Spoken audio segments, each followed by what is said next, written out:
கோவையில் ஈச்சர் வாகனம் மோதியதில் தெற்கு மகளிர் காவல் நிலையம் ஆய்வாளர் பானுமதி சம்பவ இடத்திலேயே பரிதாபமாக உயிரிழந்தார். விபத்தின் சிசிடிவி காட்சி வெளியாகி அதிர்ச்சியை ஏற்படுத்தியுள்ளது.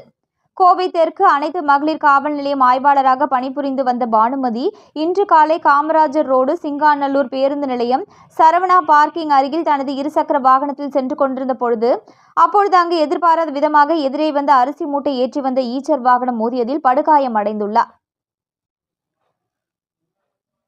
உடனடியாக அருகில் இருந்தவர்கள் அவரை ஆம்புலன்ஸ் மூலமாக கோவை காமராஜர் சாலையில் உள்ள இஎஸ்ஐ மருத்துவமனைக்கு அழைத்து சென்றனர். அங்கு பரிசோதித்த மருத்துவர்கள் ஆய்வாளர் பானுமதி இறந்துவிட்டதாக தெரிவித்துள்ளனர்.